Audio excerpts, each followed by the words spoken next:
अस्सलाम वालेकुम dear students. आज के लेक्चर में हम बात करेंगे अबाउट मोसबर इफ़ेक्ट। स्टूडेंट्स, सबसे पहले हम मोसबर इफ़ेक्ट का इंट्रोडक्शन देखेंगे, बाद में इससे रिलेटेड भी कुछ की पॉइंट्स हैं उनको हम वन बाय वन करके डिस्कस करेंगे। ठीक है, तो स्टार्ट करते हैं यहाँ से इसके इंट्रोडक्शन के साथ कि मोसबर इफ़ेक्ट होता क्या है। So Mossbauer effect, also known as Mossbauer spectroscopy, is a fundamental phenomena in the field of nuclear physics. ठीक है, मोसबर इफ़ेक्ट इसका एक दूसरा नाम भी है इसको हम मोसबर स्पेक्ट्रोस्कोपी भी कहते हैं कि हमारे पास एक ऐसा फंडामेंटल फिनोमेना होता है किसके अंदर, इन the field of nuclear physics के अंदर। अब ये उसमें ये करता क्या है ये। It was discovered by German physicist Rudolf Mossbauer in 1958। इसको डिस्कवर किसने किया था? एक साइंटिस्ट थे रुडोल्फ मोसबर, उन्होंने इसको डिस्कवर किया था 1958 में। सो इससे रिलेटेड कुछ की फीचर्स और प्रिंसिपल्स हैं मोसबर इफ़ेक्ट के, वो अब हम डिस्कस करते हैं। ठीक है, सो उसमें जो सबसे पहला की फीचर है वो क्या है हमारे पास? Isomeric transition. ठीक है, आइसोमेरिक ट्रांजिशन में मोसबर इफ़ेक्ट का क्या किरदार है उसको देखते हैं यहाँ से। The Mossbauer effect is based on the phenomena of isomeric transition which occur is in a certain atomic nuclei. ठीक है, जो मोसबर इफ़ेक्ट होता है ना, इसको हमारे पास आइसोमेरिक ट्रांजिशन के फिनोमेना के ऊपर ये बेस करता है। जो काम क्या करता है? Which occur in are certain atomic nuclear, जो कि किसी ख़ास एटॉमिक न्यूक्लियाई में अकर होता है। This transition involve the emission और अब्जॉर्प्शन ऑफ गैमा रेज। ये जो ट्रांजिशन होती है इसके अंदर जो है वो एमिशन या फिर गैमा रेज की एमिशन या फिर गैमा रेज की जो अब्जॉर्प्शन है वो इन्वॉल्व होती है। ठीक है, so without any associated recoil of the emitting और एब्जॉर्बिंग न्यूक्लियस। ठीक है, बगैर किसी एमिटिंग या एब्जॉर्बिंग न्यूक्लियस के रिकॉइल होने से। सो यहाँ से देखें, this is in contrast to conventional gamma rays interactions where the recoil of the nucleus is significant. So उसके बाद इसका जो सेकंड की फीचर है वो है हमारे पास हाइपरफाइन स्प्लिटिंग। ठीक है, ये क्या होती है यहाँ से देखते हैं। In a Mossbauer spectrum the energy levels of the atomic nuclei are split into hyperfine levels due to interactions with the surrounding electronic environment. Mossbauer effect के अंदर मोसबर स्पेक्ट्रम में हमारे पास जो एनर्जी लेवल्स होते हैं किसी भी एटॉमिक न्यूक्लियर के, वो क्या होते हैं? वो हाइपरफाइन लेवल्स के अंदर स्प्लिट हो जाते हैं, उसमें टूट जाते हैं। किस वजह से? Due to interactions with surrounding electronic environment.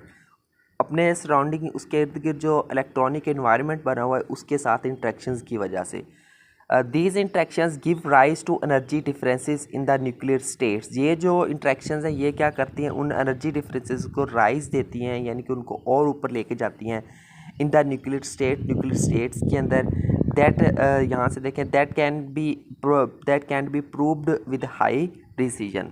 Okay, उसके बाद इसका जो नेक्स्ट हमारे पास जो की फीचर है वो है हमारे पास डॉपलर इफेक्ट कंपनसेशन। यहाँ से देखते हैं इसको। One of the remarkable aspects of Mossbauer spectroscopy is its ability to compensate the Doppler effect. ठीक है, इसकी जो सबसे ज़्यादा जो रिमार्केबल एस्पेक्ट है मोसबर स्पेक्ट्रोस्कोपी या मोसबर इफेक्ट का, वो है इसकी वो एबिलिटी जिसमें ये डॉपलर इफेक्ट के को क्या करता है? कंपनसेट करता है। ठीक है, कैसे करता है? By using a source of gamma ray radiation. एक गैमा रे रेडिएशन के सोर्स को यूज़ करते हुए and a target material both in relative motion, और एक टारगेट मटेरियल को लेकर जो कि दोनों एक दूसरे के साथ किस मोशन में होते हैं? रिलेटिव मोशन में होते हैं। ठीक है, Mossbauer spectroscopy can be use to measure the energy shifts. जो मोसबर इफेक्ट है इसको हम एनर्जी शिफ्ट्स को मैयर करने के लिए भी यूज़ कर सकते हैं। ठीक है, caused by the motion of source or target, जो कि किसी भी मोशन ऑफ सोर्स की वजह से या टारगेट की वजह से बनती है।